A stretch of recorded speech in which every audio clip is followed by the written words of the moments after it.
বাঙালির রান্নাঘরে মাছের ঝোল মানেই এক অন্য রকমের স্বাদ।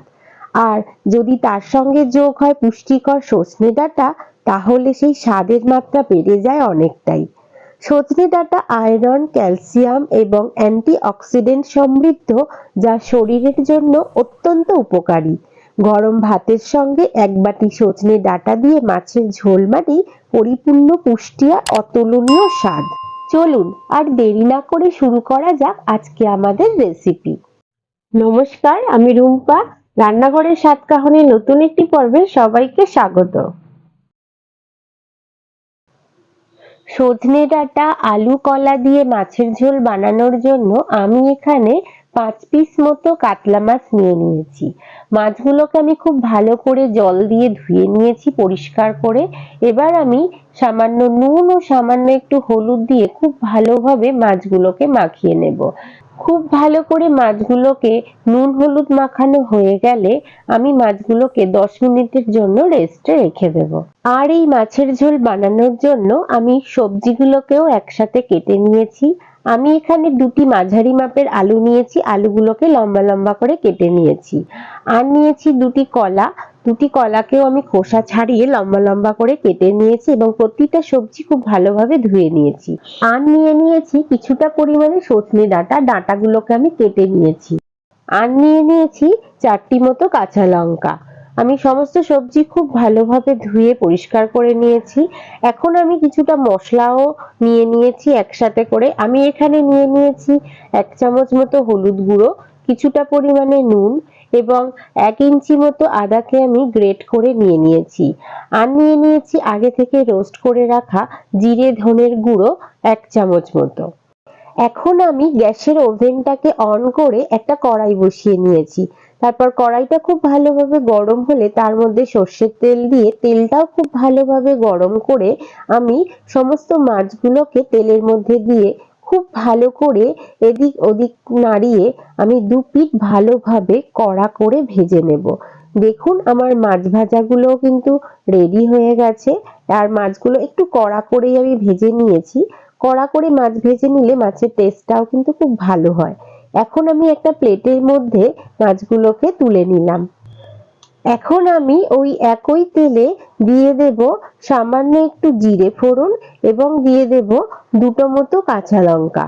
তারপর খুব ভালোভাবে ফোড়নটাকে আমি একটু এদিক ওদিক করে নাড়িয়ে কেটে রাখা সবজিগুলোকে একে একে দিয়ে দেব।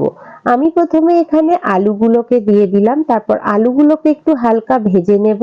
তারপর দিয়ে দিয়েছি কলা, তারপর কলাগুলোকেও আমি আলুর সাথে ভালোভাবে ভেজে নেব। এইভাবেই আমি সমস্ত সবজিগুলোকে 2 থেকে 3 মিনিট সময় ধরে খুব ভালোভাবে একটু ভেজে নেব। এখন আমি দিয়ে দিলাম ডাঁটা, ডাঁটাগুলোকেও আমি খুব ভালো করে ভেজে নেব। সবজিগুলো যখন একটু হালকা ভাজা ভাজা হয়ে যাবে তখন আমি দিয়ে দেব এখানে 1 চামচ মতো হলুদ গুঁড়ো, স্বাদ মতো নুন এবং দিয়ে দেব আগে থেকে রোস্ট করে রাখা 1 চামচ মতো জিরে এবং ধনের গুঁড়ো। আর দিয়ে দেব 1 ইঞ্চি মতো আগে থেকে গ্রেট করে রাখা আদা। তারপর খুব ভালো করে সমস্ত মশলাটাকে আমি সবজির সাথে মিশিয়ে নেব। আমি কিন্তু এই রান্নাটির ক্ষেত্রে খুব বেশি তেল ব্যবহার করিনি। আর এখন যেহেতু বসন্তকাল আর একটু গরমও পড়ে গেছে, এই সময় কিন্তু এই ডাঁটা দিয়ে এই মাছের ঝোল আপনারা করে একবার খেতেই পারেন। দেখবেন এটা খুব স্বাস্থ্যসম্মত এবং খুব উপকারী একটি রান্না। আর আমি ভালো করে মশলাগুলোকে একটু কষিয়ে নিয়ে 5-7 মিনিটের জন্য ঢাকা দিয়ে রেখে দিয়েছিলাম। তারপর ঢাকনা খুলে আবারও খুব ভালো করে আমি সবজির সাথে মশলাগুলোকে কষিয়ে নিলাম।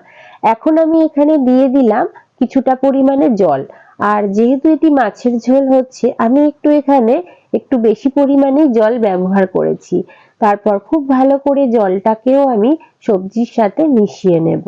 আর আমি দিয়ে দিলাম 2টো চেরা কাঁচা লঙ্কা আর দিয়ে দেব সামান্য একটুখানি চিনি। চিনিটা আমি তরকারির স্বাদটাকে ব্যালেন্স করার জন্য দিয়েছি, আপনারা চাইলে এটা স্কিপ করে যেতে পারেন।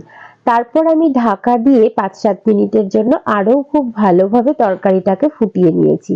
তারপর ঢাকনা খুলে আমি এখানে ভেজে রাখা মাছগুলোকে ঝোলের মধ্যে দিয়ে দেব। তারপর খুব ধীরে ধীরে মাছগুলোকে ঝোলের মধ্যে এদিক ওদিক করে নাড়িয়ে আমি আবারও ঢাকা দিয়ে 5 মিনিটের জন্য ঝোলটাকে খুব ভালো করে ফুটিয়ে নেব। দেখুন আমার সমস্ত সবজিগুলো কিন্তু সিদ্ধ হয়ে গেছে এবং আমাদের মাছের ঝোল কিন্তু একদম রেডি হয়ে গেছে। গরমের সময় দুপুরবেলা এরকম যদি কাঁচকলা, আলু ও সজনে ডাঁটা দিয়ে এরকম পাতলা মাছের ঝোল হয়, তাহলে বাড়ির ছোট থেকে বড় সবাই কিন্তু খুব তৃপ্তি করে খাবে। আমার আজকের রেসিপিটি কেমন লাগলো? ভালো লাগলে অবশ্যই আমাকে একটা কমেন্ট করে জানাবেন। সেই সঙ্গে আপনারা যদি অন্য কোনো রেসিপিও দেখতে চান, সেটিও আমাকে কিন্তু কমেন্ট করে জানাবেন। সেই সঙ্গে লাইক, শেয়ার এবং আমার চ্যানেলে নতুন বন্ধু হয়ে থাকলে সাবস্ক্রাইব করার অনুরোধ রইল এবং পাশে থাকা বেল আইকনটি প্রেস করে অল নোটিফিকেশনটি কিন্তু অন করতে ভুলবেন না। তাহলে আমি যখনই কোনো নতুন ভিডিও আপলোড করব, তার প্রথম নোটিফিকেশনটি আপনার কাছে সবার প্রথম পৌঁছে যাবে। সবাই খুব ভালো থাকবেন, সুস্থ থাকবেন এবং কাছের মানুষকেও ভালো রাখার চেষ্টা করবেন। আবার খুব তাড়াতাড়ি ফিরে আসছি নতুন কোনো রেসিপি নিয়ে। ততক্ষণের জন্য সঙ্গে থাকুন এবং সঙ্গে রাখুন রান্নাঘরের স্বাদ কাহন।